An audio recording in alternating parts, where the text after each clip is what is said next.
warahmatullahi wabarakatuh.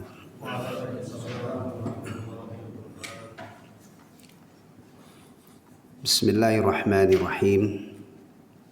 Alhamdulillahi rabbil alamin wal aqibatu lil muttaqin wala udwana illa 'alal zalimin.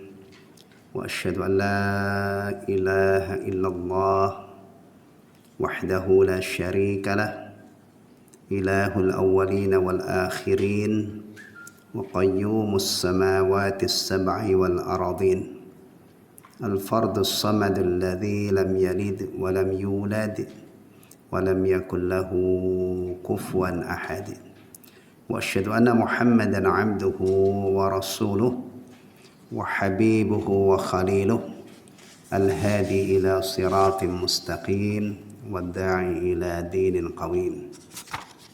Sallallahu alaihi wa ala alihi wa azwajihi wa dhurriyyatihi wa sahabatihi wa man ihtada bihadihi wa tamassaka bisunnatihi ila yaumiddin.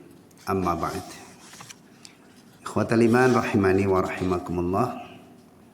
Alhamdulillah, Allah tabaraka wa ta'ala masih memberi kesempatan kepada kita semua untuk melanjutkan kajian kitab Al-Adabul Mufrad. Pada kajian yang lalu kita sudah sampai hadis keberapa itu? Baru kedua, keempat ya, yang ini ya, menceritakan ada orang melamar seorang perempuan, ya, lamarannya ditolak.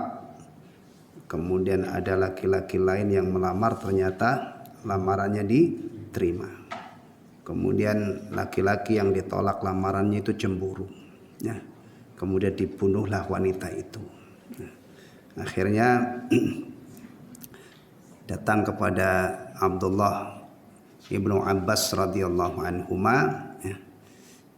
Kemudian ditanya, ibumu masih hidup apa enggak? Ternyata dia menjawab tidak, gitu ya. Betul itu ya, terakhir ya. Kemudian kalau begitu bertobatlah kamu kepada Allah dan mendekatlah kepadanya sebatas kemampuan kamu.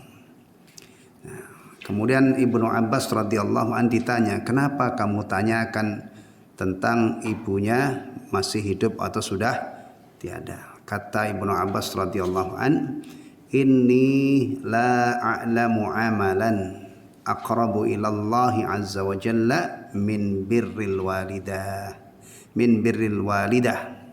Saya tidak mengetahui ada suatu amal yang bisa lebih mendekatkan kepada Allah melebihi berbakti kepada ibu. Ya, kemarin sampai di situ, ya. Baik. Sekarang berikutnya babu birril ab, bab berbakti atau berbuat baik kepada ayah, ya. Baik. An Abi Hurairah radhiyallahu anhu qala, dari Abu Hurairah radhiyallahu an, semoga Allah meridhai beliau berkata, qila, ditanyakan kepada Rasul, qila dikatakan atau ditanyakan ya kepada Rasulullah, ya Rasulullah, wahai Rasulullah, ya. Sahabat itu kalau memanggil Rasulullah sallallahu alaihi wasallam itu tidak memanggil namanya, ya. Dan ini Allah Subhanahu wa taala yang langsung mengajari para sahabat. Karena memanggil nama itu tidak pantas, tidak sopan, ya. Allah Subhanahu wa taala yang mengajari para sahabat memanggil Rasulullah itu jangan seperti memanggil orang biasa, seperti kalian memanggil sebagian kalian terhadap sebagian yang lain, enggak. Maka beginilah cara menyapa Rasulullah, ya Rasulullah. ya Nabi Allah gitu. Baik. Man abar. Ini pertanyaannya ya. Man abar. Kepada siapa aku harus berbuat baik atau berbakti? Qal Rasulullah sallallahu alaihi wasallam menjawab, ummak, ibumu. Kamu harus berbuat baik kepada ibumu. Qal, dia bertanya, thumma man, kemudian kepada siapa lagi? Qala ummak. Rasulullah sallallahu alaihi wasallam menjawab, ibumu. Qal thumma man, dia bertanya lagi, kemudian kepada siapa saya harus berbuat baik? Qal, beliau sallallahu alaihi wasallam menjawab, ummak, ibumu. Berapa kali berarti ini? 3 ya. Kepada siapa wahai Rasulullah saya harus berbakti? Ibumu. Kemudian tanya lagi, kemudian siapa saya harus berbuat baik atau berbakti? Rasulullah menjawab, ibumu. 2 kali. Tanya lagi, kemudian kepada siapa lagi? Masih dijawab oleh Rasulullah, ibumu. Karena jawabannya masih ibumu, ibumu, ibumu sampai 3 kali.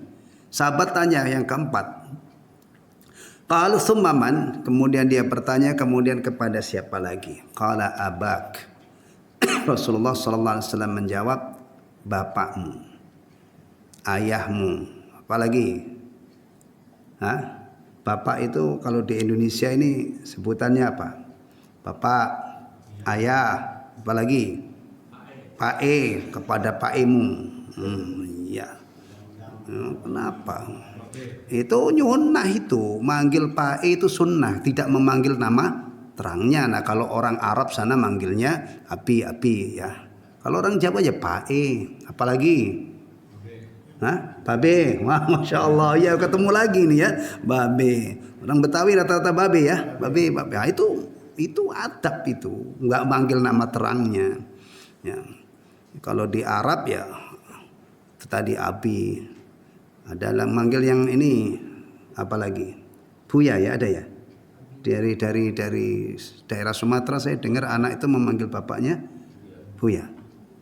Nah, ada manggil bapak. Ya.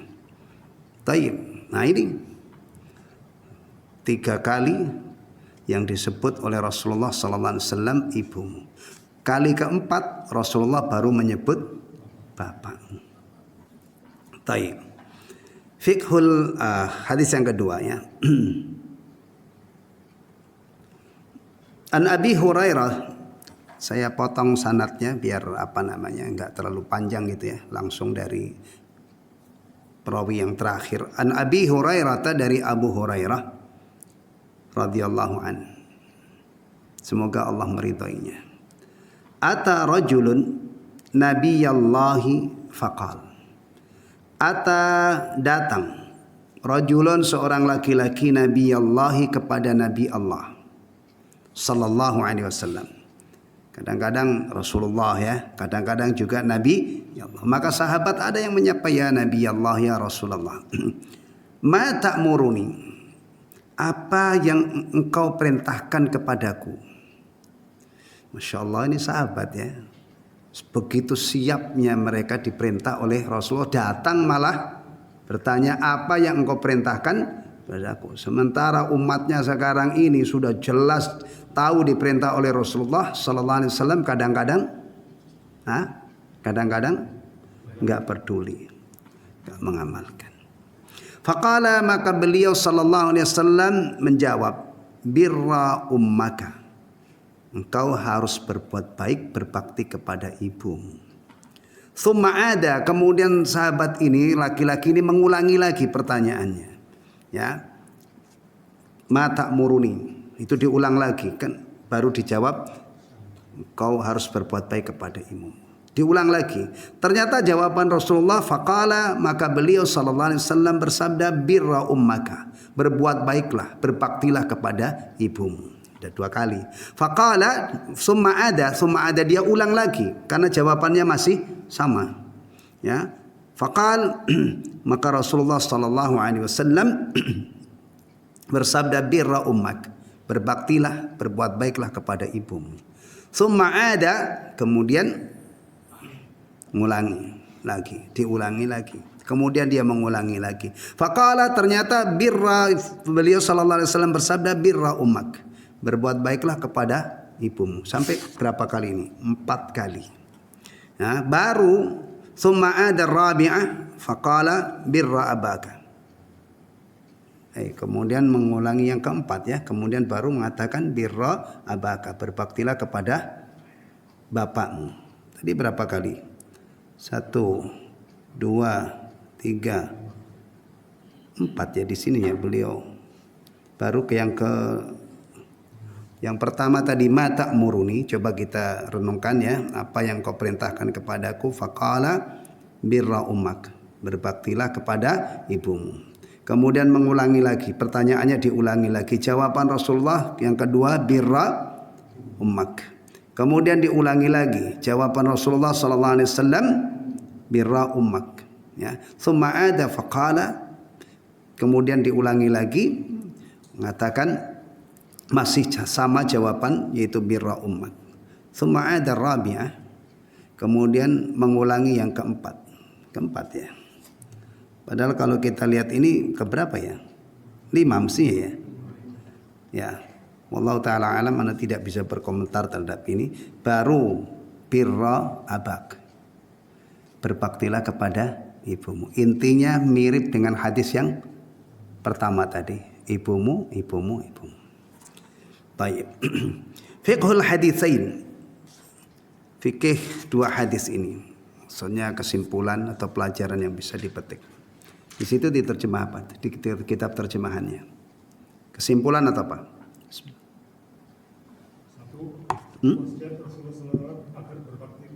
Enggak, maksudnya judulnya apa itu di situ? Kandungan hadis. Kandungan hadis atau kesimpulan ya. Baik. Al-wasiyatu bil thalatha marrat. Rasulullah sallallahu alaihi wasallam berwasiat untuk berbuat baik kepada ibu sampai 3 kali. Li dha'fiha, karena lemahnya sang ibu. Wa hajatiha, dan hajatnya sang ibu. Wa tahammulihal iba as-saqil, dan karena menanggung beban yang berat. Apa saja? Lil hamli, mengandung beban yang berat, mengandung.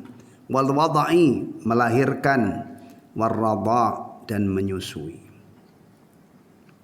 Jadi ini alasannya ya, kenapa ibu itu lebih berhak dibaiki oleh putra-putrinya, oleh anak-anaknya. Karena memang lahirnya seorang manusia itu yang paling sengsara, yang paling berat bebannya siapa? Ibu. Pertama, ibu itu wanita. Wanita itu badannya tidak seperti laki-laki, lemah. Apalagi kalau sudah sepuh, itu yang paling membutuhkan bantuan biasanya ibu.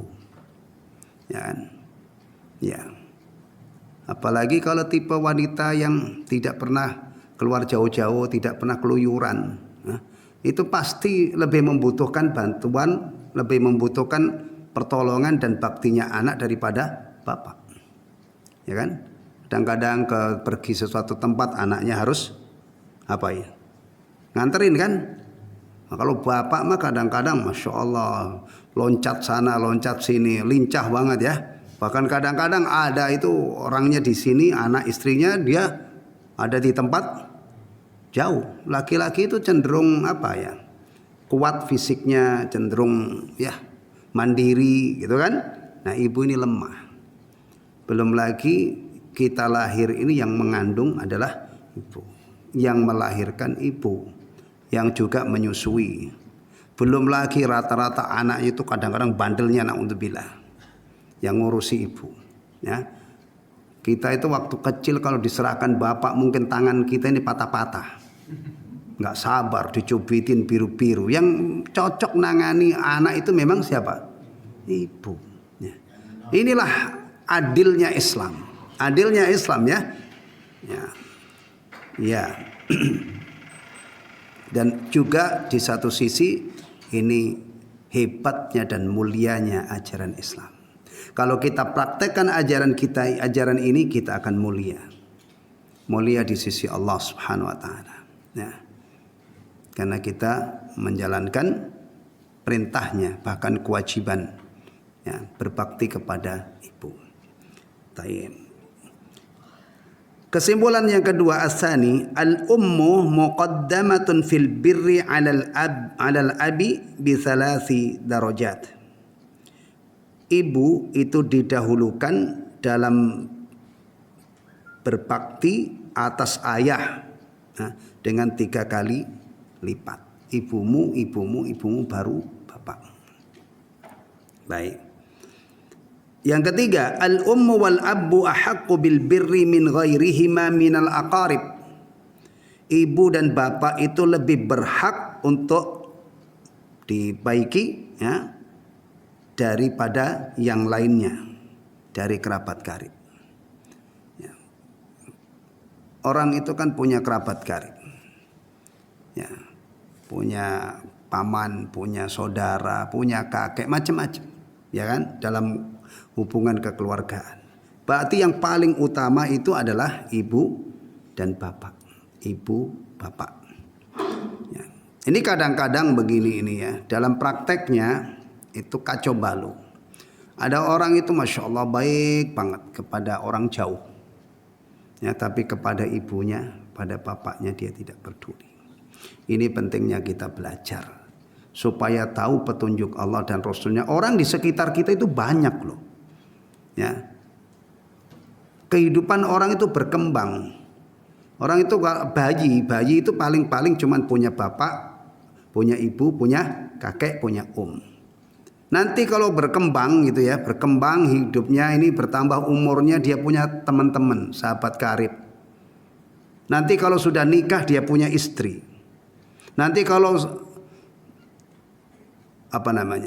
nikahnya ini beberapa tahun punya anak. Anak itu kadang-kadang yang punya 5, punya ya. Banyak berkembang kan hidup kita. Ternyata agama kita ini mengajarkan yang paling berhak untuk kita baiki, yang paling berhak kita berbuat baik itu adalah pertama kepada ibu dan bapak. Ya. Dalam Islam itu tidak ada gusur menggusur ya. Datang orang baru tidak membuang orang tua kita. Ingat baik-baik itu. Makanya itu merupakan musibah kalau seorang laki-laki dapat istri yang jahat. Nah, jahat. Mempengaruhi suaminya untuk renggang hubungannya dengan orang. Dan model begini ini ada. Wanita yang tidak paham agama itu kadang-kadang kalau suaminya berbuat baik kepada orang tuanya dihalang-halangi. Maunya berbuat baik kepada kerabat karib dia. Nah, begini ini kan musuh. Kalau istri itu menghalangi seorang anak yang sudah menjadi suaminya dia ya, tapi dia kan masih anak untuk berbuat baik kepada orang tuanya, dihalang-halangi, berarti ini musuh. Musuh. Makanya Allah berfirman, ya ayyuhalladzina amanu inna min azwajikum wa auladikum aduwwan lakum fahdharuhum. Wahai orang-orang yang beriman, sesungguhnya sebagian istri dan anak-anakmu itu menjadi musuh bagimu. Waspada terhadap mereka. Belum lagi kalau tipe suami yang takut istri. Perhatikan, nggak ada gusur menggusur. Datang orang baru berarti datang tambah kewajiban, tambah lahan ganjaran, kan begitu. Nah, apalagi kalau sudah nikah itu kan berarti bergabung dua keluarga besar. Berarti areal silaturahim dari pihak istri, pihak suami digabung dengan pihak suami, pihak istri, berarti tambah apa? Tambah luas. Sekali tempo mungkin minggu ini ke kerabat karib ini. Nah, suami minggu depan ke kerabat karib istri. Tapi hati-hati ya, terutama di daerah begini ini. Di daerah Bekasi yang orang Jawa nanti itu mungkin nikah dengan orang jauh gitu ya. Oh, hati-hati. Antum kalau ditarik-tarik oleh istri jangan berkunjung ke bapakmu misalnya. Mending kalau bapakmu. Kalau orang nggak sopan bapak lo. Astagfirullah. Ke mak lo. Oh. Ini realistis loh ya. Kita kalau bicara ini, itu tantangannya lebih besar dari tempat-tempat lain. Kalau satu kampung, kemudian kerabat karib semua itu untuk silaturahim kadang-kadang cuma 10 meter. Ya kan, sementara dari sini itu kadang-kadang harus mengeluarkan biaya besar. Ya. Taib. Tsummal aqrab fal aqrab, kemudian yang lebih dekat. Ini manajemen berbuat baik, ya, berbuat baik. Jangan sampai kacau dalam masalah ini. Kadang-kadang orang itu masya Allah dengan temannya itu pemurah banget, dermawan banget. Giliran ibunya dia tidak pernah kebagian apa-apa. Antum jangan meremehkan ajaran seperti ini, ya. Jangan pernah mengatakan begitu aja dipelajari, udah otomatis lah anak itu berbakti. Siapa bilang? Lihat ini dunia nyata ini. Ada anak menyakiti ibunya, menyiksa ibunya, ngamuk gara-gara minta apa misalnya? Motor, minta apa lagi misalnya? Setelah motor diberiin misalnya HP pun masya Allah ganti-ganti melulu, nggak mau ini. Ada. Bahkan ada yang lebih dahsyat dari itu kan. Kita dengar hanya urusan receh-receh dunia ini, bapaknya ibunya diseret-seret ke pengadilan. Antum jangan sombong. Petunjuk begini ini penting bagi kita. Kalau kita tidak belajar ini dan tidak kita pegang teguh, kadang-kadang hidup kita itu aneh, awut-awutan, nggak karu-karuan. Ya. Pada orang baik, orang jauh itu baiknya luar biasa. Padahal itu mungkin cuman berjasa ngasih pekerjaan. Sementara ibu yang melahirkan kita kadang-kadang enggak. Ini tolong, ya. Perhatikan baik-baik. Sesudah kita mujahadah, berjuang untuk memenuhi hak Allah, kita tauhidkan Allah, kita yakini la ilaha illallah, kita sudah menegakkan sholat, kita menjalankan perintah-perintah Allah yang kaitannya hubungan dengan Allah, harus kita kombinasi dengan birrul walidain. Orang Islam itu jangan hanya rajin sholat tapi durhaka kepada orang tuanya, nggak beres itu. Atau sebaliknya berbakti kepada orang tuanya, nggak pernah rukuk dan nggak pernah sujud. Kalau orang tua saja sudah harus kita balas kebaikannya, ngandung, apalagi melahirkan, apalagi Allah tabaraka wa ta'ala. Ya. Allah yang menciptakan kita, Allah yang menganugerahkan ibu yang siap mengandung, siap melahirkan. Coba kalau ibu kita dulu itu nggak siap, dipencet kita, ya, digugurin, ya kan? Alhamdulillah kita itu dulu, ya, dikandung oleh ibu kita. Apalagi umumnya anak yang pertama itu, ya, anak pertama itu biasanya digadang-gadang, dirindukan gitu kan. Nanti datang adiknya juga nggak bosen lagi, nggak bosen, 3, 4, 5, nggak bosen. Itu Allah yang menganugerahkan kasih sayang seorang ibu kepada anaknya. Berikutnya, Ani bin Abbas radhiyallahu anhu maqal. Dari Ibnu Abbas semoga Allah meridhoinya.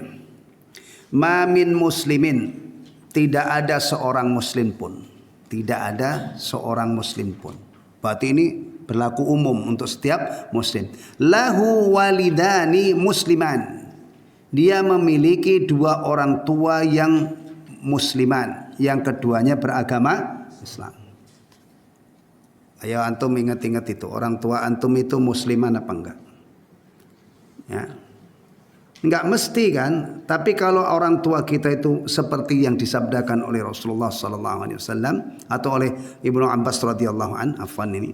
Ya, ini asar dari Ibnu Abbas. Dah. Rata-rata sih umumnya ya orang tua kita itu musliman. Duanya adalah beragama Islam. Tapi kadang-kadang ada seorang anak itu bapaknya kafir, ibunya kafir, tapi dia muslim.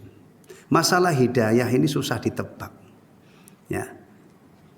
Bahkan ada bukan hanya sekedar kafir, Abu Jahal itu mirip Fir'aun. Ya, maka digelari Fir'aun hadhil ummah. Fir'aunnya umat ini. Karena mirip banget dengan Fir'aun yang ada di zaman Musa alaihissalam. Abu Jahal mati dalam waktu perang Badar. Pada waktu perang Badar, ya. Matinya dalam keadaan musyrik. Ya. Jasadnya diseret-seret oleh Rasulullah dan para sahabat, dicemplungin ke sumur tua. Hina banget, padahal tokoh dia. Ya.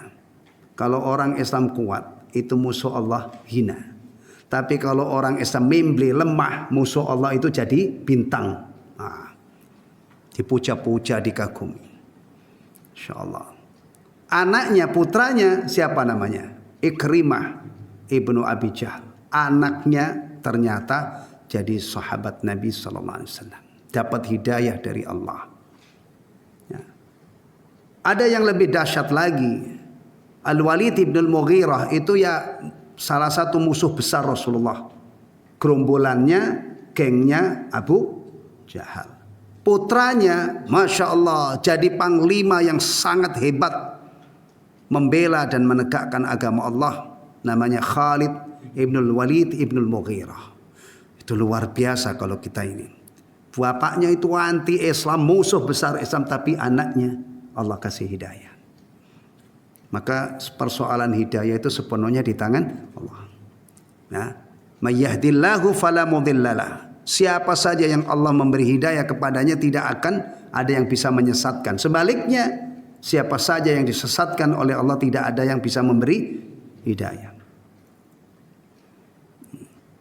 Maka sampai hari ini tuh begitu. Ada orang itu Masya Allah anaknya orang nggak baik, tumbuh kembang jadi anak soleh. Begitu Allah menggulirkan kehidupan. Ya. Maka sebagian ulama menafsirkan yukhrijul hayya minal mayyiti. Allah keluarkan yang hidup dari yang mati itu. Sebagian ulama mengatakan Allah beri hidayah anak yang lahir dari orang tua yang kafir. Jadi orang kafir anaknya mendapatkan hidayah. Orang kafir itu mati, orang mukmin itu hidup. Maka sebagian ulama mengartikan melahirkan yang hidup dari yang mati. Allah orbitkan, nah Allah beri hidayah seorang anak yang lahir dari orang tua yang kafir. Baik, tidaklah seorang muslim dia memiliki dua orang tua musliman yang beragama Islam. Yusbihu ilaihima muhtasiban. Lalu dia berbuat baik kepada keduanya dengan mengharap ganjaran dari Allah, muhtasiban, ya. Illa fatahallahu babaini, melainkan Allah akan bukakan dua pintu, yakni min babil jannah, dari pintu surga. Masya Allah, mulianya itu sampai dibukakan oleh Allah dua pintu karena dia berbakti kepada dua orang. Wa in kana wahidan fawahid, kalau orang tuanya itu tinggal satu, maka dibukakan satu pintu. Jadi kalau berbaiknya itu berbaktinya hanya kepada satu, ya, kan yang lain bisa saja anak itu lahir sudah yatim, tinggal ibunya. Atau sebaliknya kadang-kadang anak itu lahir ibunya meninggal, anaknya hidup, berarti tinggal bersatu kan orang tuanya. Ya, fawahid, kalau dia berbakti kepada satu orang tuanya, ya, maka dibukakan satu. Wa in aghdaba ahadahuma lam yardallahu anhu hatta yarda anhu. Dan jika dia membuat kedua orang tuanya marah, maka Allah tidak ridha terhadapnya sehingga dia ridha kepadanya, sehingga orang tuanya ridha kepadanya. Ini hati-hati ya. Antum kalau membahagiakan orang tua, menyenangkan orang tua, berbakti kepada orang tua, Allah yang nanggung ganjarannya, Allah yang akan memberi balasan. Tapi kalau sampai membuat orang tua sengsara, marah, apalagi sampai nangis-nangis, tumpah air matanya gara-gara kedurhakaan anak, ingat, dalam kondisi seperti itu, durhakanya anak kepada ibu menyebabkan Allah tidak ridha. Maka ingat baik-baik, supaya kita diridhoi oleh Allah, maka Kita mencarinya itu dengan cara membuat orang tua kita ridho. Atau perhatikan ya, dimanapun kapanpun ridhonya orang tua itu pasti dengan sebab baktinya anak atau berbuat baik. Ya kan? Kecuali orang tua yang stres, yang gila, anaknya berbuat baik malah ngomel-ngomel, itu enggak mungkin. Tapi kalau orang yang normal, anaknya baru bertutur kata yang bagus saja, ya, ngomong yang baik dengan kata-kata yang bagus, ya, itu orang tua sudah apa? Sudah ridho, tentram hatinya, senang. Tapi kalau orang tua dibentak-bentak gimana? Antum belum pernah jadi orang tua ya, yang muda-muda itu. Berbaktilah kepada orang tuamu sekarang. Mudah-mudahan nanti anak-anakmu itu juga berbakti kepadamu. Jangan egois, antum kurang ajar kepada orang tua tapi nuntut anak-anak antum itu suatu saat nanti jadi anak-anak yang berbakti. Dari sekarang. Ya. Kalau seandainya orang tua itu dibentak-bentak biasa saja, malah seneng, berarti ayat Al-Quran itu sudah tidak berlaku lagi. Wa qul lahu wala tanharhuma wala taqul lahuma uff. Jangan kamu mengatakan kepada kedua orang tua kamu. Kadang-kadang anak sekarang itu sangat mungkin. Kenapa? Rata-rata anak sekarang itu sibuk fokus main game. Orang tuanya kadang-kadang nyuruh anaknya jengkel. Orang lagi main suruh. Taib? Mungkin ya zaman sekarang. Beda kalau zaman saya kecil tuh nggak ada permainan yang nguras. Kita itu mainnya klub tim. Main apa? Kalau di tempat saya itu main gobak soter, main umpet, ada tim. Sekarang ini anak itu kadang-kadang tidak kenal, tidak punya teman. Temannya cuman Masya Allah. Saya dulu itu kalau main ini misalnya main karet. Kemarin itu macam-macam main permainan karet. Itu kita punya tim. Main bola itu ada namanya balilang. Balilang itu ada yang satu yang nungguin. Kadang-kadang pesertanya 10 teman. Jadi kita itu Masya Allah akrab, punya teman. Kalau main voli berarti satu tim aja sudah berapa itu? 12 orang ya, dua ini. Nah, sekarang rata-rata anak itu keluar dia nggak ada yang kenal, keluar nggak punya teman. Masya Allah. Padahal orang Islam itu diajarkan untuk berbaur. Ya, kita jamaah kan bersama orang banyak. Ya, kita menghormati yang tua, menyayangi yang kecil, bergaul dengan teman yang sebaya. Coba bayangkan. Ya, kata Rasulullah, kata Allah Subhanahu Wa Taala, firman Allah Subhanahu Wa Taala mengatakan, jangan kamu katakan kepada orang tua. Wala taqul lahuma uffin wala tanharhuma, jangan kamu bentak-bentak keduanya. Wa qul lahuma qaulan karima, dan ucapkan kepada keduanya ucapan yang bagus, yang mulia. Saking mulianya orang tua, anak berbicara dengan orang tua dibimbing oleh Allah. Tapi kadang-kadang ada anak-anak ini kayaknya itu nggak pernah, seakan-akan Allah itu membiarkan urusan berbicara anak kepada kedua orang tuanya. Padahal ada dalam Al-Quran. Ya. Hati-hati, zaman sekarang itu kita Masya Allah dijauhkan dari nilai-nilai Al-Quran, nilai sunnah. Ya. Taib. Qila, Rasulullah ditanya, wa in dhalama,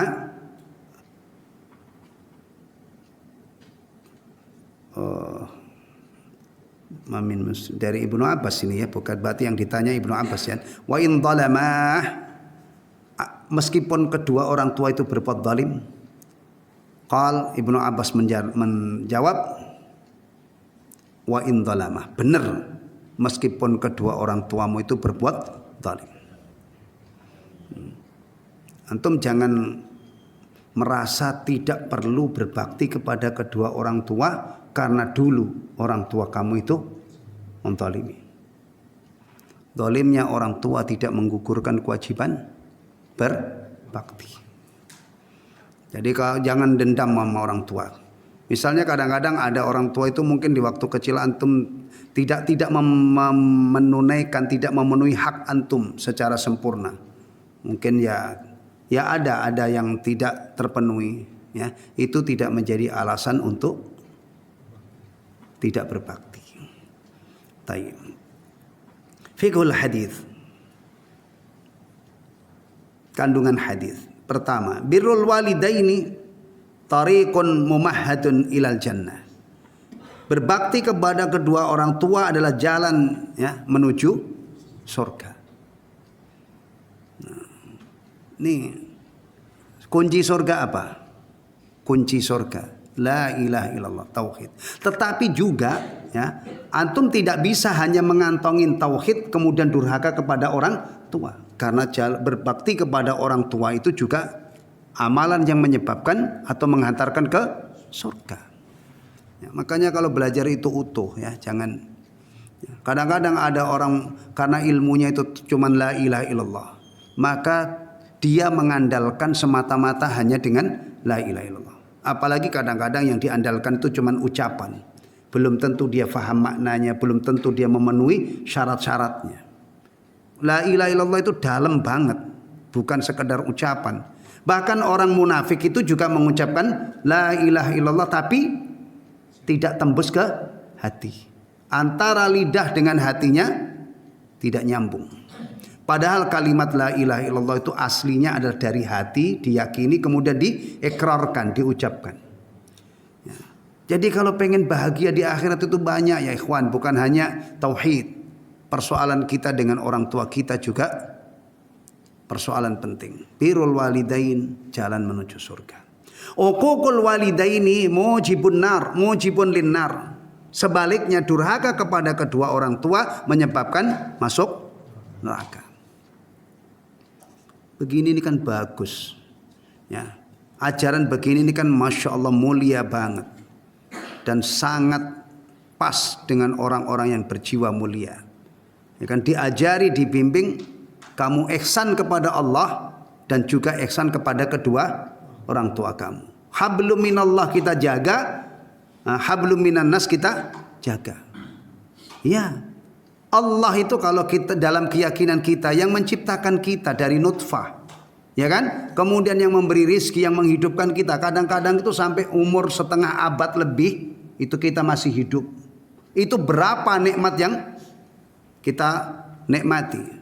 Kemudian kita syukur kepada Allah, kita yakini tidak ada yang berhak disembah kecuali Dia. Kemudian kita tegakkan sholat 5 waktu ya, sebagai ekspresi wujud syukur kita kepada, sebagai ekspresi rasa syukur kita kepada Allah Subhanahu wa taala. Ya. Kalau ada orang tidak berbakti kepada ibunya, itu gimana di mata manusia? Misalnya ada anak, tetangganya semua tahu kalau anak ini durhaka kepada ibunya. Kira-kira gimana? Ada yang mendukung? Itu perbuatan yang sangat naif. Ya, apalagi kepada Allah. Ya. Makanya kalau kita ini sampai tidak menauhidkan Allah, kafir, tidak beriman, atau pura-pura beriman tapi tidak beriman, 3 dosa ini, syirik, kufur akbar dan nifak i'tiqadi, itu kalau dibawa mati menyebabkan tidak akan keluar dari neraka selama-lamanya. Kalau uququl walidain ini tentu kadar dosanya di bawah syirik, karena ini tidak sama antara Allah dengan ibu. Maka ini termasuk dosa besar, tapi tidak sampai kalau ada orang mati dalam keadaan durhaka kepada ibunya kekal di neraka. Enggak ada kan itu? Enggak ada kan?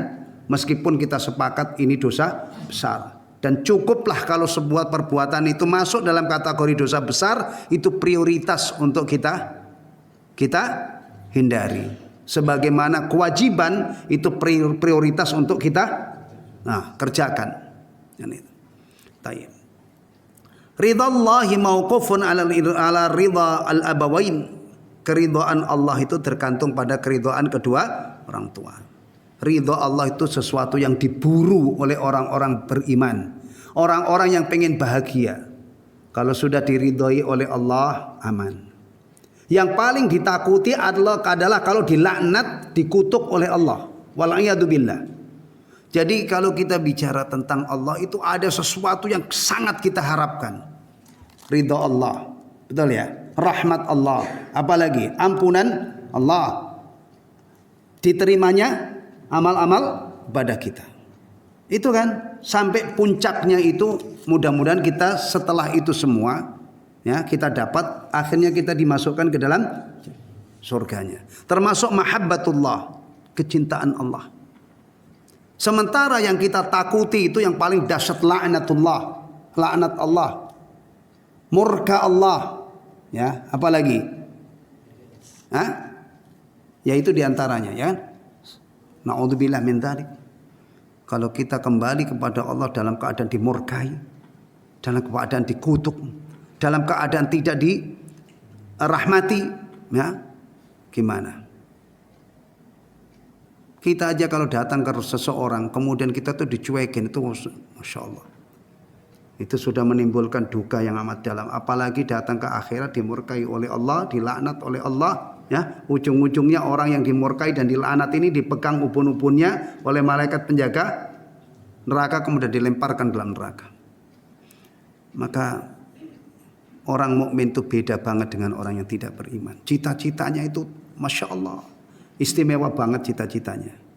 Bukan hanya recehan-recehan dunia ini.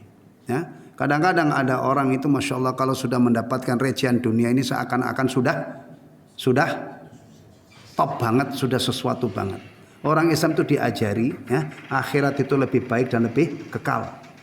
Maka jatuhkan pilihan kita kepada akhirat tanpa harus meninggalkan dunia. Karena kita kalau sudah menjatuhkan pilihan pengen bahagia di akhirat itu, kita tidak mungkin lari dari sini. Nah ini salah satunya. Kita pengen bahagia di akhirat, kita berbakti kepada orang tua. Bukan malah kita tinggal ngumpet di mana? Di hutan Kalimantan. Loh, Kalimantan itu sebentar lagi mau jadi ibu kota katanya. Nah, udah itu urusan, ada yang ngurus. Cuman iseng aja saya gitu ya. Kadang-kadang itu subhanallah ada orang bongbong Cile itu ngomong masalah-masalah politik tuh seru banget. Sampai nggak sholat. Astagfirullahaladzim. Ngapain kamu ngurusin orang-orang besar itu kan? Wadah itu tiap hari, waduh utang Indonesia ini sudah sekian ribu triliun. Ngapain pikir utang negara? Nah, emang ada debt collector datang ke rumah Kang. Utang antum itu loh, dengan tetangga, dengan itu bayar. Itu nanti yang akan dipertanggungjawabkan di sisi orang bongbong Cile bicara tentang utang, ya, sekian ribu. Emang ada debt collector datang ini? Hah? Atau utusan dari negara-negara donatur itu datang ke rumah antum, balikin utang kami? Ya. Negara ini kaya, kalau dikelola dengan baik itu insya Allah ya. Berapa Pak Nur kira-kira? Butuh berapa tahun untuk lunas itu? 1-2 tahun lunas insya Allah ya. Negara kita itu Masya Allah, emas ada, semua ada ya kan? Ya. Tapi kadang-kadang itu mendominasi hidupnya gitu. Yang lebih parah lagi kadang-kadang orang yang maniak olahraga itu. Yang jadi apa namanya tema kajiannya itu, tema bicaranya itu hanya bola. Masya Allah, wah semalam itu seru banget ya misalnya. Yang dibicarakan cuma bola, nggak sholat dia. Padahal segitunya dia perhatian tentang bola, tapi dia tidak. Bahkan kadang-kadang tontonan bola itu, pertandingan itu kalau di negara kita ini bisa tengah malam. Sementara sholat 5 waktu itu mestinya ya, itu tidak ganggu tidur kita. Ya kan? Hatta sholat subuh itu mestinya kita itu sudah bugar karena sudah apa?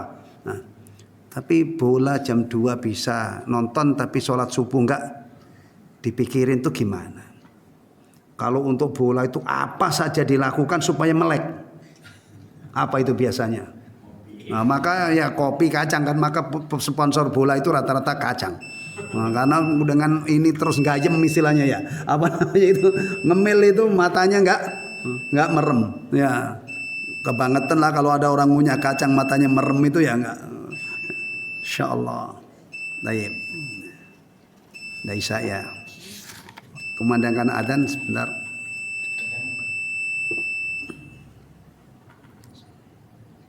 Kandungan hadis yang kelima ya. Tadi sudah saya bacakan sampai 4 ya. Di situ ada 5, betul?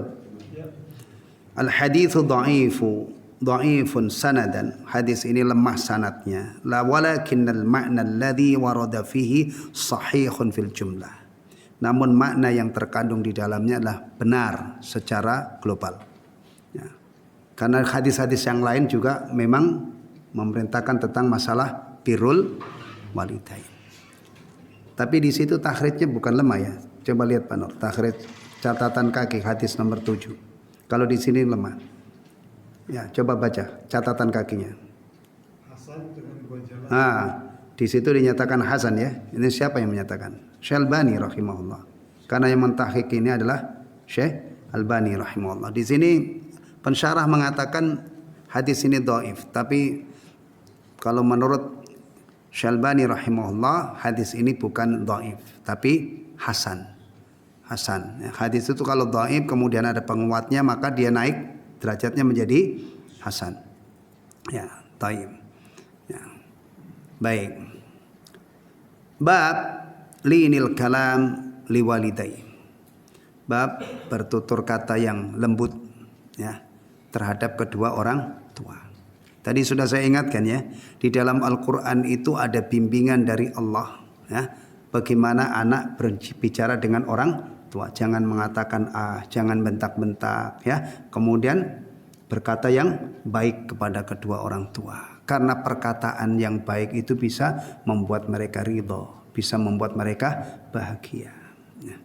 Orang Islam itu kalau pengen menyenangkan orang minimal dengan tutur kata yang baik. Apalagi bisa lebih dari itu. Ya. Baik. Ini diperkuat dengan asar dari Ibnu Umar radhiyallahu anhu. Ya. Baik. An Taisalah bin Mayyas qala. Taisalah bin Mayyas mengatakan kuntu ma'an najadat. Saya bersama kelompok Najadat. Nah, Najadat ini nama orang ya, ada penjelasannya di sini. Ashabun Najdah bin Amir Al-Khariji. Ya, yaitu grupnya atau teman-temannya atau kelompoknya Najdah bin Amir. Jadi Taisalah bin Mayyas ini menceritakan pengalamannya. Dia bersama kelompok Najdah bin Amir. Sehingga kelompoknya ini dinamakan An-Najadat. Ya, karena kadang-kadang kelompok itu disandarkan kepada pemimpinnya, ya, tokohnya. Ini Al-Khariji. Dia ini berfaham Khawarij. Jadi Taisalah bin Mayyas ini kumpul dengan orang-orang Khawarij. Antum paham kan Khawarij? Khawarij itu ekstrim. Beragamanya itu keras, radikal. Orang Islam melakukan dosa besar, kafir, hukum di dunianya. Ya, kemudian kalau mati kekal di neraka. Itu prinsipnya. Menyelisihi ahlus sunnah. Kalau menyelisihi ahlus sunnah itu berarti menyelisihi Al-Quran dan sunnah. Karena ahlus sunnah itu dalam membangun sebuah akidah itu adalah rujukannya qala Allah qala Rasulullah SAW. Baik. Dan masih ada prinsip-prinsip yang lain. Tapi yang paling menonjol itu diantaranya itu. Yang paling parah efeknya gitu ya. Jadi kalau orang muslim zina, orang muslim mencuri, orang muslim korupsi itu berarti atau durhaka kepada orang tuanya murtad, keluar dari Islam. Kira-kira kalau zaman sekarang ini diukur pakai fahamnya Khawarij, masih ada orang Islam enggak? Hah? Masih ada orang Islam enggak? Kayaknya udah enggak ada itu.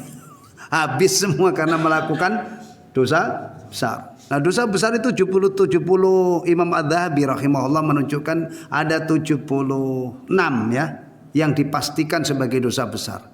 Kalau kita enggak zina, enggak judi, enggak khamr itu baru berapa? Hah? Jadi kalau Khawarij ini pemahamannya diterapkan, habis orang Islam. Apalagi kalau pemahamannya itu dihukumi pemerintah ini kafir, togut, DPR-nya semua togut, bupatinya togut, itu saja sudah berapa korbannya? Masya Allah. Lurah semuanya, PNS ya? ANS apa PNS sekarang? ANS. Berapa itu? Habis itu.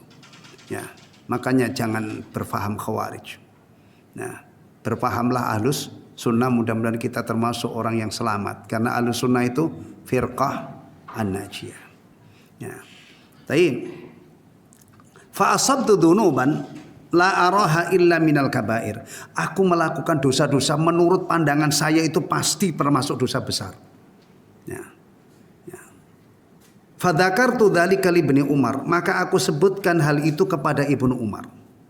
Ya. Karena Khawarij itu pandangannya kan ekstrim ya. Jadi dia ini cerita saya itu melakukan dosa-dosa yang menurut perkiraan saya itu pasti masuk dosa, termasuk dosa besar. Ini beda orang sekarang. Beda orang sekarang yang tidak Khawarij, yang kayak Murji'ah itu ya. Yang fahamnya Murji'ah lawannya Khawarij kan Murji'ah dalam hal ini. Melakukan dosa-dosa besar nggak ngaku, nggak merasa melakukan dosa besar. Ini beda banget. Lalu aku ceritakan hal itu kepada Ibnu Umar radhiyallahu anhu. Ibnu Umar bertanya, "Mahia, dosa-dosa apa yang kamu lakukan itu?" Qultu kada wa kada, maka aku katakan dosa ini, dosa begini. Nah, tidak disebutkan jenisnya ya. Qala laisat hadhihi minal kabair. Kata Ibnu Umar, yang kamu lakukan itu bukan termasuk dosa besar. Ini pentingnya apa? Ilmu, dan pentingnya bertanya kepada orang yang berilmu. Kadang-kadang dia merasa dosa besar, hakikatnya tidak dosa besar. Atau kadang-kadang dia mungkin orang menganggap dosanya itu kecil, nggak taunya dosa besar. Tayyib. Hunna tis'un. Dosa-dosa besar itu ada 9 kata beliau. Ya. Kalau Rasulullah SAW menyebutkan ada ijtanibu asab'al mubiqat, 7 jauhilah 7 dosa besar yang menghancurkan. Tapi di sini Ibnu Umar mengatakan 9. Itu bukan berarti harus kita adu-adu, kita konfrontir antara sabda Rasulullah dengan Ibnu Umar. Karena sabda Rasulullah itu tidak membatasi, cuman mengkabarkan ada dosa-dosa 7 dosa besar yang kalian harus hati-hati. Kalau ingin selamat, hati-hati. Nah, itu bukan pembatasan. Di sini nanti kalau seandainya Imam Adz-Dzahabi misalnya di kitab Al-Kabair menyebutkan 76 dosa besar, antum jangan bingung. Ini yang benar ya sabda Rasulullah, apa yang benar ini kata. Semuanya benar mulai dari 7, 9 sampai. Nah, karena itu tidak membatasi ya. Al-isyraku billah, menyekutukan Allah. Menyekutukan Allah ya.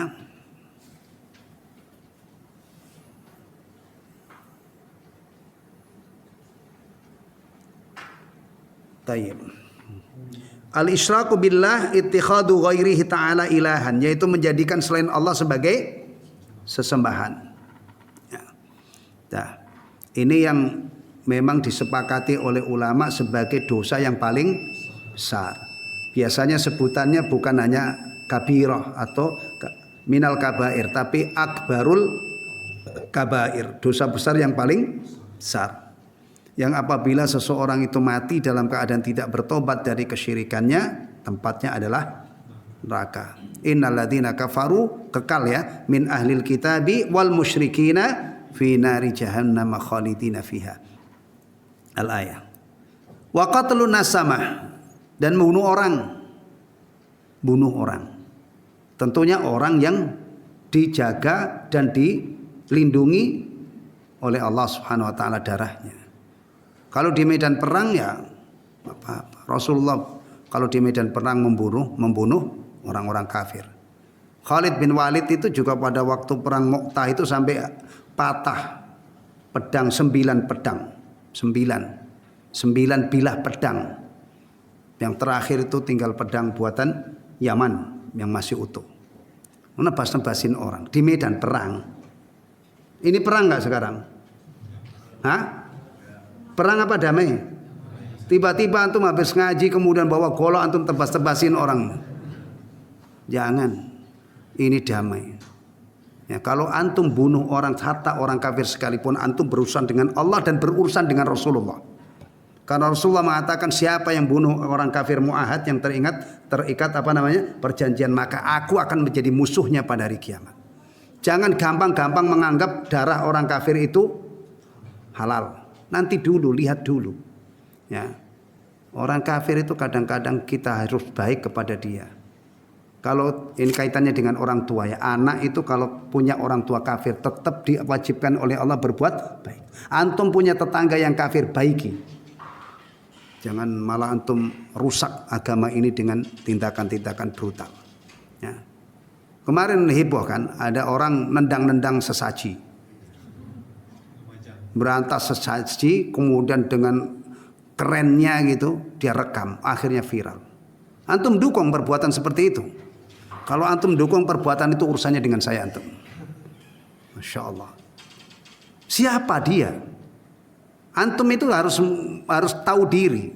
Kalau persoalan-persoalan kemungkaran yang ada di tempat umum terbuka, antum jangan turun tangan sendiri.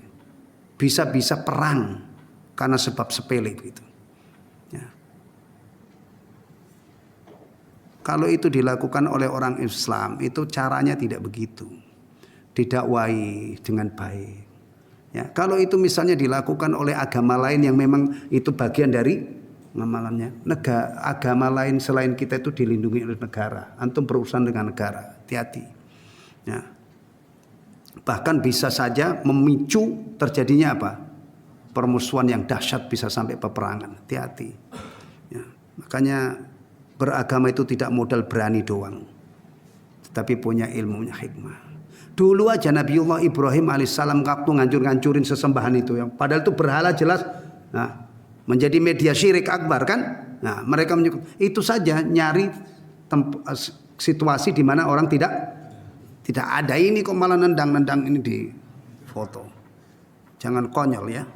Kita ini pengen damai hidup di negara kita supaya kita bisa beribadah dengan baik, bisa dakwah, bisa mengkaji agama ini. Nah, antum saksinya ya, dan ini mungkin juga direkam juga, kita tidak setuju dengan perbuatan seperti itu. Ya, baik. Memang siapa dia? Ya. Urusan-urusan di tempat umum antum jangan ini. Pulang ngaji antum ngobrak-ngabrik apa kemungkaran yang ada di pinggir jalan. Nah, besoknya lagi bukan antum bonyok-bonyok aja, masjid ini bisa dibakar orang, masjid ini bisa. Atau misalnya itu yang ngajarin siapa itu? Pak Bakir itu orang tempatnya. Wah, tiba-tiba rumah saya digerutuk orang. Nggak tahu menau saya tingkah pola kantum misalnya. Hati-hati ya. Kadang-kadang sekarang itu Masya Allah, kita mengucapkan ujaran yang kebencian, kita bisa dijerat pasal Pak ya. Iya kan? Ujaran kebencian. Misalnya apa lagi? Iya Masya Allah, hati-hati antum ya. Iya. Salah omong sedikit kita dikerangkeng itu.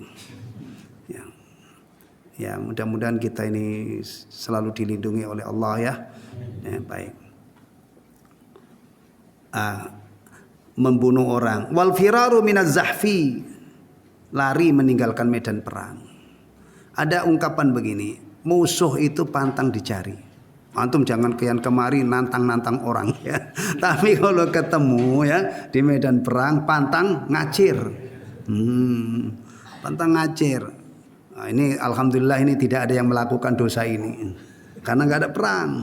Nah, kalau ada perang pun antum belum tentu berani. Nah, ya, alhamdulillah kita bersyukur kepada Allah karena di dunia kita ini damai sehingga kita bisa beribadah kepada Allah dengan kondisi normal. Wa qadful muhsanati, dan menuduh wanita baik-baik melakukan zina. Ini al-muhsanah ya, tapi kalau dipelajari lebih dalam lagi termasuk nuduh laki-laki baik-baik melakukan zina. Laki-laki baik-baik antum tuduh zina, kira-kira gimana rasanya itu? Dia menjaga kemaluannya, menjaga kehormatan, tiba-tiba dituduh zina. Itu gimana? Apalagi perempuan. Apalagi yang dituduh itu Aisyah Ummul Mukminin radhiyallahu anha. Dulu itu pernah dituduh berzina oleh orang munafik, kemudian menyebar gosipnya, akhirnya sebagian sahabat juga ikut kemakan. Kalau perempuan kotor, laki-laki kotor, antum tuduh zina malah ya cengenges-cengenges saja, ringan. Emang bener ngelakuin, kenapa? Ini buktinya saya hamil. Emang kenapa? Saya siap jadi single parent misalnya, anak saya nanti saya urus, orang duitnya saya banyak. Ya nggak ada. Kalau orang model begini dituduh zina, kira-kira ngefek apa enggak? Enggak. Tapi kalau orang yang menjaga kehormatannya, kesuciannya antum tuduh, wah. Sama seperti orang tidak maling, antum tuduh maling, pasti nggak terima dengan tuduhan itu. Nah, zina itu kalau dilakukan seseorang itu jadi kotor, fahisyah zina itu. Orang yang menjaga kehormatannya dituduh zina, itu sudah kita bisa bayangkan lah bagaimana tersiksanya, bagaimana sakit hatinya, ya kan? Nah, maka jaga lisan kita, jangan nuduh orangnya. Wa aklu riba, makan riba. Wa aklu malil yatim, dan memakan harta anak yatim. Ya. Memakan riba ini biasanya punya modal. Kalau antum nggak punya duit, makan riba dari mana? Maksudnya sebagai pemain lo ya.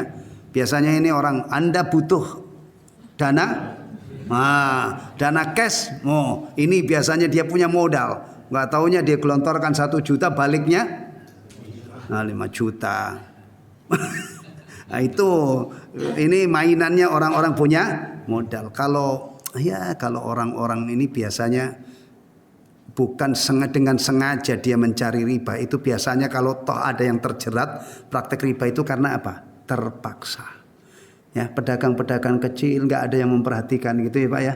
Akhirnya dia terjerat oleh rentenir. Tapi kalau yang punya modal ini loh, yang memang kebangetan banget itu.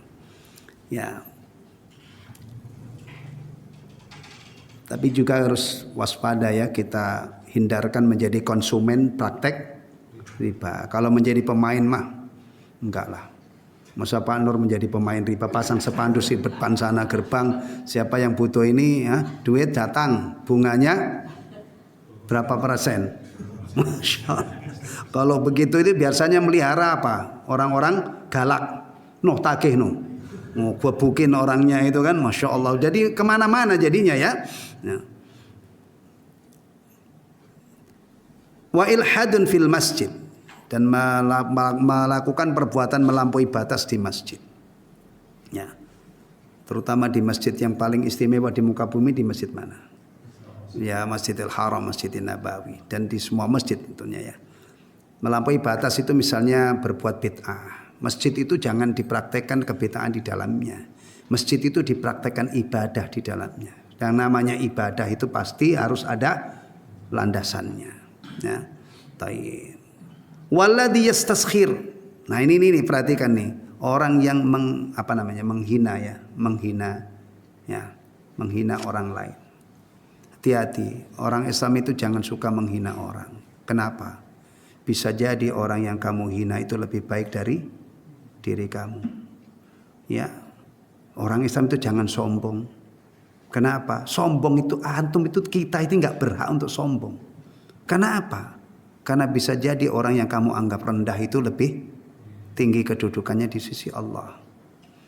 Ya.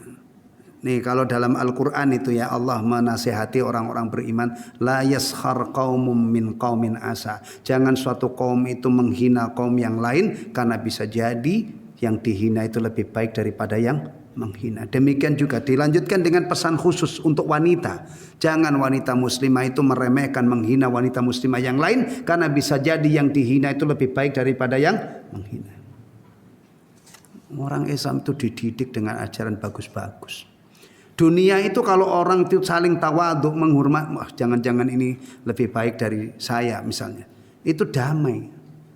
Tapi kalau orang itu sombong, meremehkan orang, ini bikin suasana apa? Panas. Kita melihat anak-anak muda itu, ya umur kita sudah 60, lihat anak muda, ya Allah itu bocah baru kemarin sore, dosanya masih sedikit. Sementara saya sudah 60 tahun, itu dosa saya sudah kayak apa? Akhirnya orang tua itu dia melihat anak muda itu dengan pandangan rahmah, bukan dengan pandangan meremehkan. Lo siapa lo, bocah dari sore, kemarin sore. Saya ini sudah rukuk nih, jidat saya nih sudah ada apa? Belangnya. Antum banggakan punya tanda sujud kemudian meremehkan anak muda. Nah kalau anak mudanya ngerti ya, tapi sampean kan dosanya juga lebih banyak. Saya baru balik kemarin sore, umur saya baru 20 tahun. Saya masuk usia balik itu baru 5 tahun. Nan jenengan pun pinten. Habislah kita. Maka melumpuhkan orang sombong itu paling ringan sebenarnya ya. Melumpuhkan orang sombong itu paling, nggak ada orang sombong itu kuat, itu nggak ada. Nah, orang belagu kuat itu nggak ada. Antum petentang ya, hartamu banyak. Harta banyak itu bukan menjadi modal untuk sombong. Mestinya kamu itu mikir bagaimana nanti kalau sudah dihisab oleh Allah, hartamu itu tidak menjadi penghancur bagi dirimu. Wah, petentang-petentang karena ganteng. Emang ada dalam ajaran Islam itu kalau orang ganteng itu pasti mulia. Kan kemuliaan seseorang itu diukur dengan ketakwaannya. Makanya ini orang Islam jangan remehin orang, jangan rendahkan orang ya. Wa bukaul walidaini minal uquq, dan tangisan kedua orang tua karena sebab kedurhakaan anak. Awas, jangan sampai kita sudah belajar ini masih suka membuat orang tua menangis. Kalau menangis haru, alhamdulillah. Saking terkagum-kagum dengan apa? Bakti antum, sopannya antum, akhlak antum, kemudian orang tua nangis. Ini tangisan haru, tapi kalau nangisnya itu karena sebab durhaka, dibentak-bentak anak. Kalau kemarin-kemarin antum melakukan itu, ya, sekarang kita sudah ketemu ilmunya. Jangan. Ya, termasuk dosa besar. Qala li ibni Umar. Ibnu Umar berkata kepadaku, "Atafraqun nar wa tuhibbu an tadkhulal jannah?" Apakah kamu pengen terhindar dari neraka dan masuk surga? Kira-kira kalau antum ditanya, gimana jawabmu? Apalagi orang ini orang, lihat zaman dulu itu orang-orang soleh itu kepengen masuk surga lebih besar daripada keinginan kita, iya kan? Orang sekarang mah kadang-kadang ada yang pasang badan masuk neraka kok. Biarin gue masuk neraka, di sana kumpul sama orang-orang cantik katanya. Astagfirullah. Ilmu dari mana gitu? Kamu ngerti neraka, mana ada orang masuk neraka itu cantik? Kalau masuk surga iya bidadari, iya kan? Ini kadang-kadang ada yang nekat. Ya. Saya itu pernah iseng-iseng baca artis-artis Indonesia yang telah menantang misalnya pasang badan untuk masuk neraka itu ada. Ada berapa orang gitu membuat pernyataan, biarin dia masuk neraka, kayak ngadain konser di sana. Astagfirullahaladzim. Saya kadang-kadang mikir ya, untuk menghadapi begini ini gimana gitu ya. Karena dia juga serius gitu kan, menghadapi ini jangan serius. Ya. Sekarang misalnya ada nanti malam itu ada artis top konser, ya, punya menggelar konser. Tiketnya itu sudah ludes-des. Bahkan yang VIP yang kadang-kadang jutaan itu sudah ludes. Paginya dia kesiram air panas. Gak usah neraka dulu lah. Paginya keguyur air apa atau kebakar kulitnya. Malam masih bisa joget. Itu baru air panas. Air panas itu titik didihnya berapa, Pak? Air itu. Hah? Kalau golak-golak banget itu 200-an kuning, 150. Itu baru segitu. Bagaimana kalau dia di neraka? Kok bisa-bisanya dia mengatakan biarin dia masuk neraka? Begini ini karena jahilnya, karena tidak tahu, tidak memiliki ilmu yang memadai tentang neraka. Kalau orang yang yakin neraka dan memiliki ilmu yang, Masya Allah, tidak henti-hentinya dia berdoa kepada Allah supaya tidak masuk neraka. Termasuk dia tak henti-hentinya beristighfar. Ya, mohon ampun karena kalau dosa itu sudah diampuni oleh Allah, aman di akhirat. Ya, dan juga tak henti-hentinya berdoa Rabbana atina fid dunya hasanah wa fil akhirati hasanah wa qina adzabannar. Doa ini paling banyak dibaca, sering sekali dibaca oleh Rasulullah. Ya, maka antum tiru, dan termasuk doa yang mudah dihafal. Alhamdulillah. Ya. Taib. Nah, dijawab ya oleh orang ini yang menemui Ibnu Umar ini. Qult, saya katakan wallahi. Dijawab oleh siapa tadi? Taisalah ya. Taisalah bin Mayyas. Iya, tentu demi Allah. Sampai sumpah segala. Karena memang keinginannya untuk masuk surga itu kuat. Ya. Qala ahayyun walidak. Ibnu Umar bertanya, apakah orang tuamu masih hidup? Qultu indi ummi. Saya menjawab, saya cuma punya ibu. Berarti bapaknya sudah apa? Sudah tiada ya, tinggal ibunya. Nah, nih nasihat Ibnu Umar kepada Taisalah bin Mayyas. Apa? Qala fa wallahi. Ibnu Umar mengatakan, demi Allah, lau alanta lahal kalam, kalau kamu bertutur kata yang lembut kepadanya, kepada ibumu, wa at'amtahat ta'am, dan kamu memberi makan kepadanya, memberi makan ini kalau orang tuanya tidak bisa makan. Maka anak yang wajib memberi makan.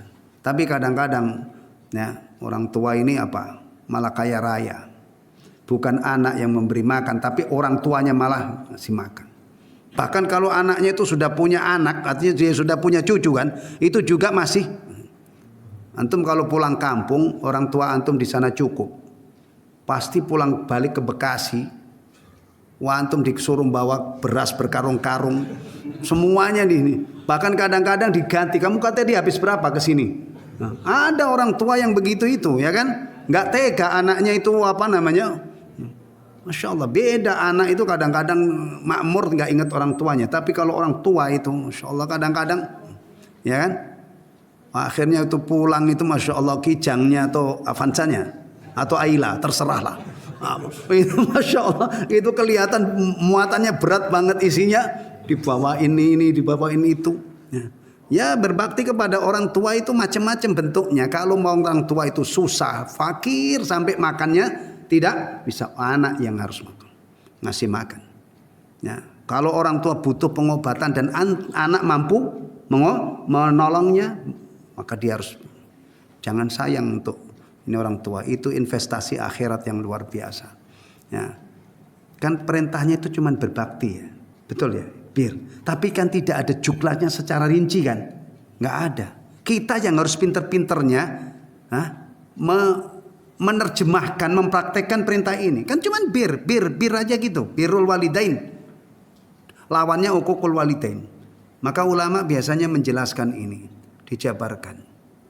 Ya. Termasuk mencari ridho orang tua itu adalah ketika misalnya ada momen-momen istimewa yang kita harus hadir. Ya. Misalnya orang tua antum di kampung sana. Dan orang tua itu kalau antum lebaran punya waktu luang, punya duit, nggak mau pulang, nggak mau silaturahim misalnya ya, itu orang tua bisa terjemahannya adalah ini anak sudah lupa sama orang tua, Masya Allah. Makanya pulang kampung itu sebenarnya kalau tujuannya itu adalah untuk ketemu keluarga, karena memang bertemu itu ada momen-momennya, betul ya, tidak setiap hari sama ya. Idul Fitr, kemudian misalnya kerabat kita ada yang hajatan, nikahkan anak, itu kan momen kumpul kan? Atau misalnya ada yang meninggal, ada yang sakit keras. Ya. Jadi terjemahannya diantaranya itu. Atau misalnya itu orang tuanya butuh bantuan ya, kemudian anaknya bisa membantu maka bantu. Ya. Apa tadi yang pertama, demi Allah kalau kamu berkata yang lembut kepadanya dan engkau memberinya makanan, la tadkhulannal jannata majtanabtal kabair, pasti kamu akan masuk surga sepanjang kamu menghindari atau menjauhi dosa-dosa besar. Ya.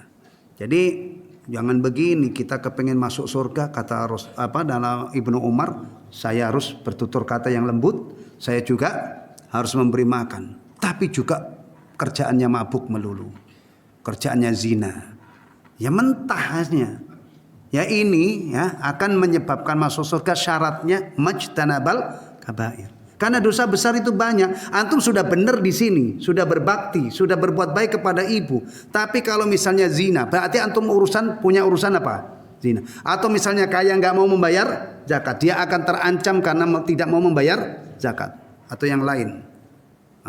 Tukang bohong misalnya, tukang ngadu domba orang, la yadkhulul jannata namam, tidak masuk surga orang tukang namimah. Jadi banyak yang harus kita perhatikan. Ini sudah bagus terhadap orang tua, tapi masih melakukan dosa-dosa besar, berarti belum terpenuhi syaratnya. Maka Ibnu Umar radhiyallahu anhu mengatakan, la tadkhulul jannata majtanabtal kabair, sepanjang kamu menjauhi dosa besar. Taib. Fiqhul hadis, kandungan hadis. Uququl walidaini min kabairid dzunub. Ya. Durhaka kepada orang tua itu termasuk dosa besar. Nah ini garis bawahi ya. Pegang teguh ilmu ini. Wa idza baqiya min syiddatil uquq fahiya asyaddu wa anka. Dan apabila kedua orang tua itu nangis karena durhakanya anak, maka itu tentunya lebih besar lagi. Ya. Kalau sampai orang tua itu menderita sampai nangis karena durhakanya anak, tentunya lebih apa lagi? Lebih parah. Secara umum ya, mendurhaka kepada orang tua itu dosa besar. Dan dosa besar itu bisa bertingkat-tingkat. Ya. Bisa bertingkat-tingkat. Kalau anak misalnya bentak-bentak, dibanding dengan anak yang mukulin maknya atau nendang-nendang maknya yang sudah tua misalnya, kira-kira dibanding dengan cuman bentak-bentak, dengan menyakiti fisiknya sampai ini. Dan semuanya itu ada kejadian di negara kita ini yang mayoritas muslim. Beberapa tahun yang lalu itu, belum lama saya ingat itu, ada seorang ibu itu yang lagi masak itu dikampak apa dibacok oleh anaknya. Nggak tahu. Kalau anaknya gila sih ya tidak dosa, cuman kesian ibunya aja ya. Tapi kalau itu dilakukan oleh anak yang waras gitu, masya Allah. Ya, ada juga kan kadang-kadang itu ya, tadi yang saya sebut, karena recehan dunia aja itu tega menyeret-nyeret orang tuanya ke pengadilan. Ya, ini masya Allah. Ini kejadian ini berita begini ini bukan impor dari luar negeri, tapi itu terjadi dilakukan oleh orang di negara kita ini. Ya, nggak tahu itu makan sekolah apa enggak gitu loh. Loh, tapi malah kasus yang terakhir itu anaknya yang memperkarakan orang tuanya itu yang menjadi kuasa hukum saudara-saudaranya itu dokter Pak ya? Ya, yang saat ini meninggal, mati. Nah, saat sidang pertama melawan orang tuanya itu dia mati ya, serangan jantung. Begitu tuh gimana? Na'udzubillah min dzalik ya. Baik. Birrul walidaini wal qawlu lahuma qawlan layyina min aqwa asbabid dukhul fil jannah. Berbakti kepada kedua orang tua dan berkata kepadanya dengan perkataan yang lembut itu adalah sebab yang paling kuat menyebabkan masuk ke dalam surga. Allah. Kadang-kadang itu cuman begini aja, cuman orang yang tidak paham ilmu ya, itu menganggap cuman bertutur kata yang lembut kepada orang tua itu menjadi sebab yang paling kuat menyebabkan masuk surga. Cuman kata kamu, ini bukan cuman. Kalau ada anak berbakti kepada orang ibunya, kepada orang tuanya, ini anak hebat, bukan cuman. Ya. Kita itu jangan pernah meremehkan kebaikan sekecil apapun. Apalagi ini masalah besar ya. Rasulullah itu mengajari kita itu kan.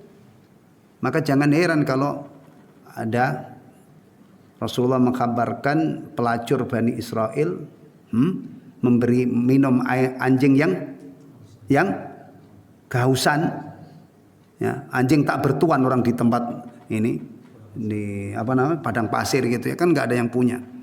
Kalau anjing yang peliharaan tuh biasanya bagus-bagus. Dan kalau ada anjing yang nyasar itu rebutan untuk nangkep karena nanti bisa dijanjikan dapat hadiah besar. Ini anjing gak bertuan. Berarti murni keluar dari rasa kasih sayang iba. Nah, gak ada orang lihat. Apalagi wartawan gak ada. Nah, Masya Allah dia tega sempat-sempatnya dia masuk lagi ke dasar sumur dia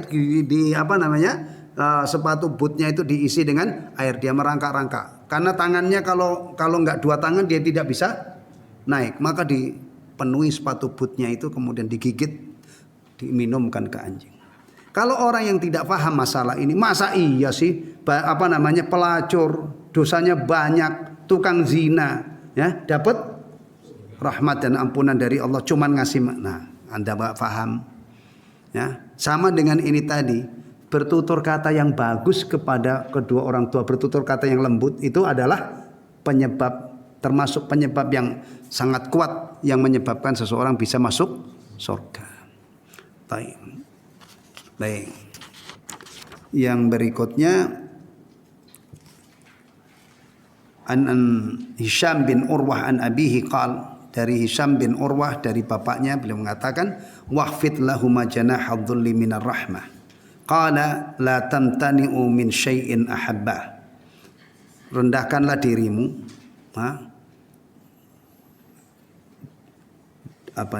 Terjemahannya apa itu? Waqfid lahuma janahadh dhulli minar rahmah. Coba baca Pak terjemahannya. Rendahkanlah dirimu terhadap keduanya dengan Nah, ini juga firman Allah ya, yang berisi perintah kepada para anak ya. Semua anak kan? Antum ini anak kan? Anak punya anak, tapi saya juga anak juga di satu sisi. Ya. Ya. Agar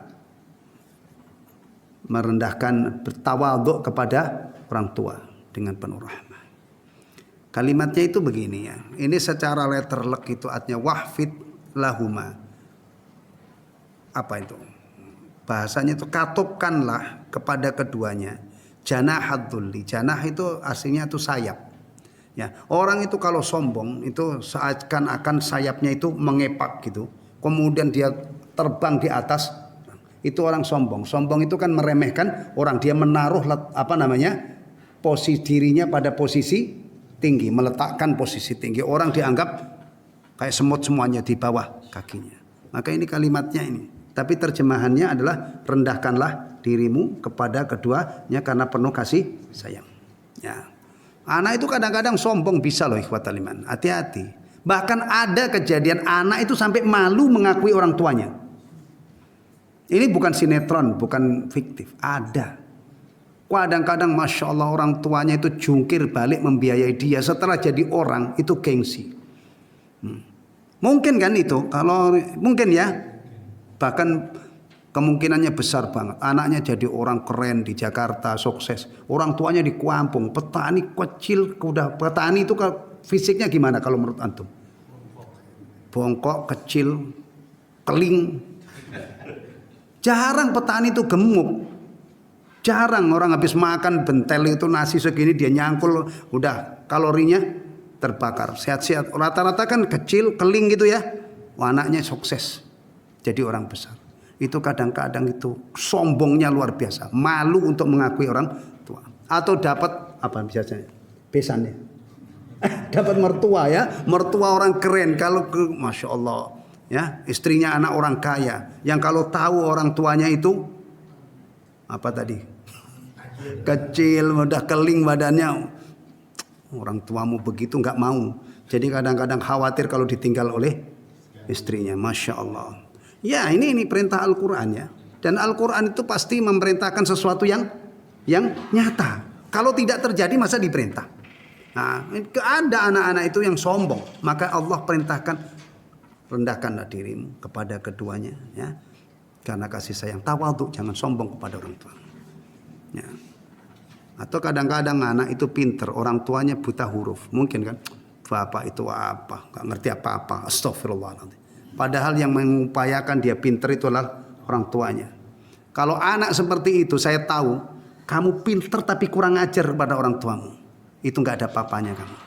Nggak hebat. Iya, kalau anak misalnya setelah pinter tuh ngeremehin orang tuanya, maaf, Anda bukan orang hebat.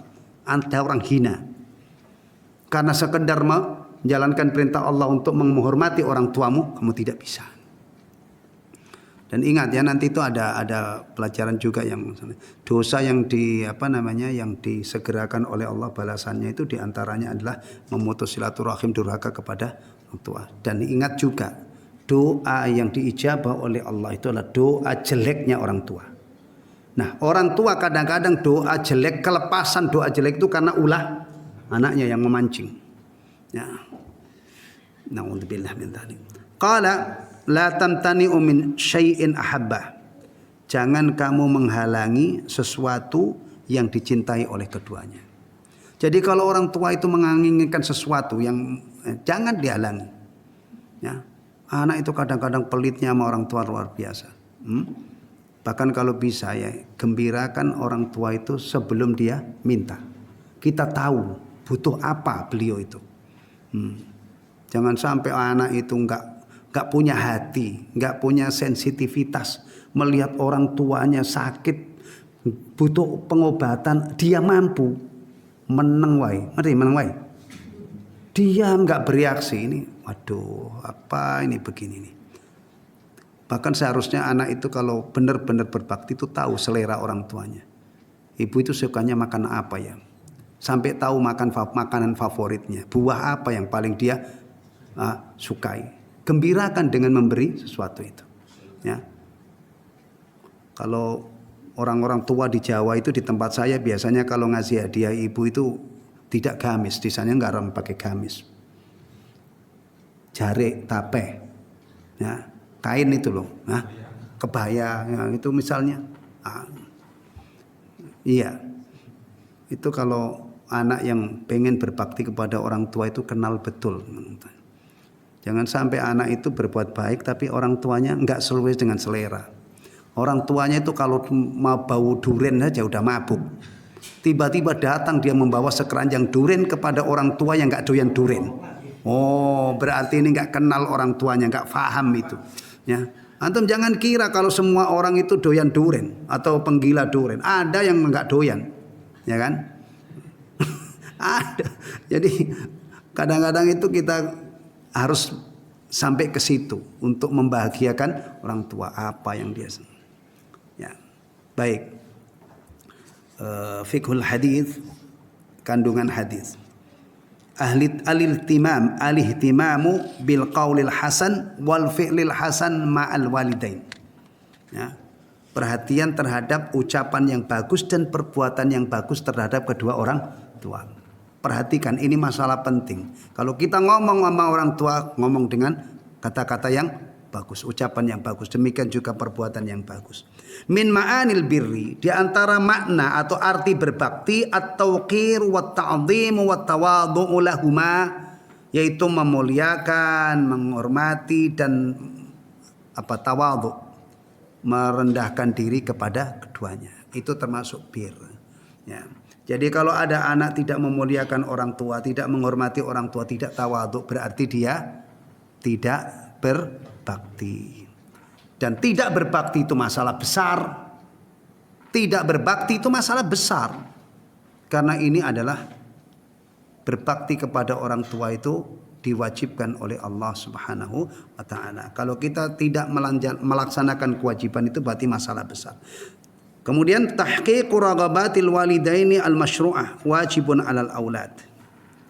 Apa itu terjemahannya Pak ketiga? Tahqiqu raghabatil walidain al-masyru'ah wajibun 'alal aulad. Memenuhi keinginan orang tua yang selaras dengan syariat. Memenuhi, merealisasikan keinginan orang tua yang sesuai dengan syariat. Itu wajib atas anak. Ada pembatasnya, ada syaratnya ya, yang selaras. Kalau tidak selaras dengan syariat, ya, misalnya ada anak orang tuanya itu pemabuk, nah beliin bir atau apa, yang lebih ini lagi, yang heroin misalnya ya, ya nggak selaras dengan ini, ya kan? Karena keinginan orang tua itu kadang-kadang tidak selaras dengan syariat. Atau yang lebih dahsyat lagi, orang tua ini ngajak anaknya kepada kekafiran. Itu kan nggak benar kan? Makanya jangan dipenuhi. Yang dipenuhi itu kalau selaras dengan wa in jahadaka ala an tusyrika bima laysa laka bihi wa in jahadaka ala an tusyrika ma laysa laka bihi ilmun fala tuti'huma. Wa in jahadaka ala an tusyrika bi ma laysa laka bihi ilm fala tuti'huma. Kalau kedua orang tua kamu itu memaksa kamu untuk menyekutukan sesuatu denganku yang kamu tidak punya ilmunya, maka jangan kamu taati. Karena keinginannya ngajak kafir itu gimana mau penuhi? Ya, enggak, tapi tetap wasahibhuma fid dunya ma'rufa. Itu ekstrimnya loh ya. Kalau misalnya cuma ngajak, yuk kita maling nak, misalnya, atau minta sesuatu yang tidak selaras dengan syariat, maka ada kaidah begini ya, taat kepada selain Allah itu bersyarat, ya, termasuk kepada orang tua ya, yang haknya itu besar, termasuk istri terhadap suami. Rasulullah itu sampai pernah bersabda, kalau seandainya saya itu boleh menganjurkan, memerintahkan seseorang sujud kepada seseorang, aku perintahkan istri untuk sujud kepada suaminya. Tapi para istri itu ada para istri ya, nggak usah sujud sama suami, sujud hanya untuk Allah. Itu cuman ande-ande aja, menunjukkan betapa besarnya hak suami. Surga itu salah satunya pertaruhannya adalah taat kepada suami. tapi bersyarat. Ya, kalau kepada Allah dan Rasulnya bersyarat apa enggak? Enggak mungkin bersyarat mutlak.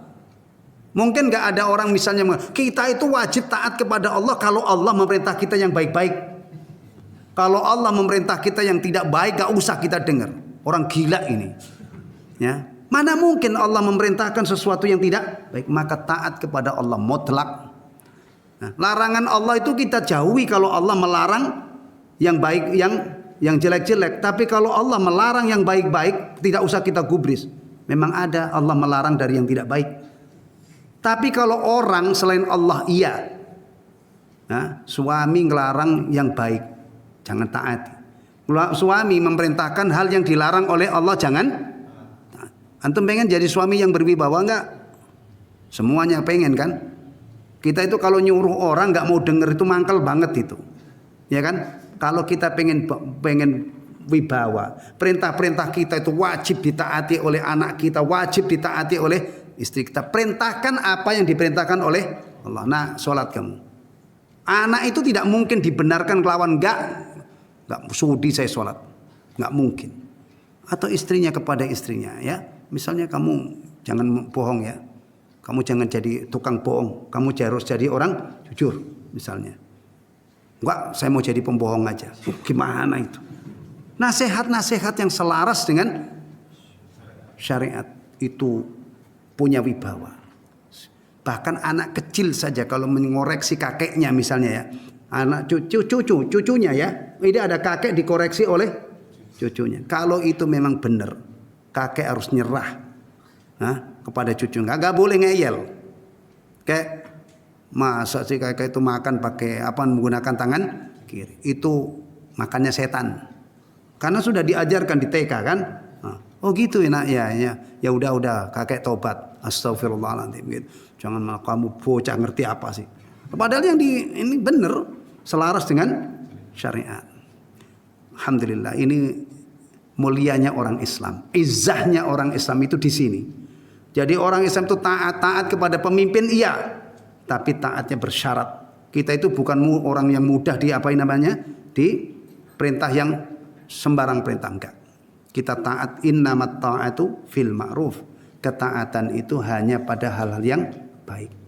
La ta'ata li makhluqin fi maksiatillah. Tidak ada ketaatan kepada makhluk kalau kita taat kepada makhluk tapi malah maksiat kepada Allah Subhanahu wa taala. Kita menangkan Allah.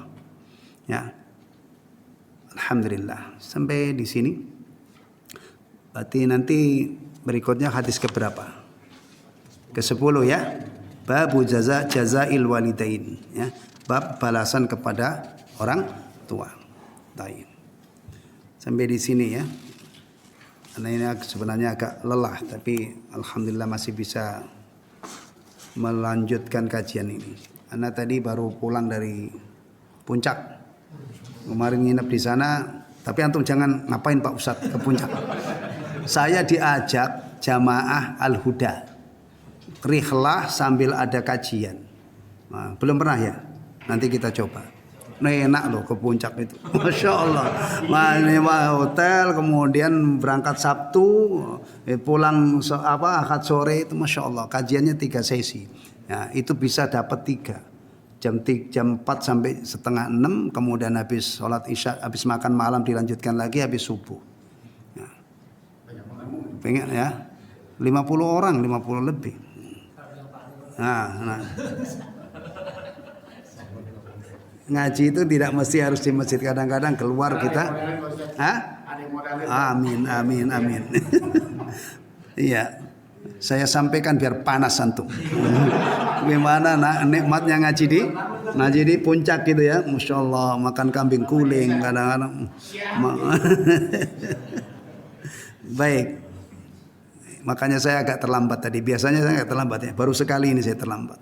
Ya, baik. Alhamdulillahilladzi bi ni'matihi tatimmus shalihat. Subhanakallahumma wa bihamdika asyhadu an la ilaha illa anta astaghfiruka wa atubu ilaik. Assalamualaikum warahmatullahi wabarakatuh.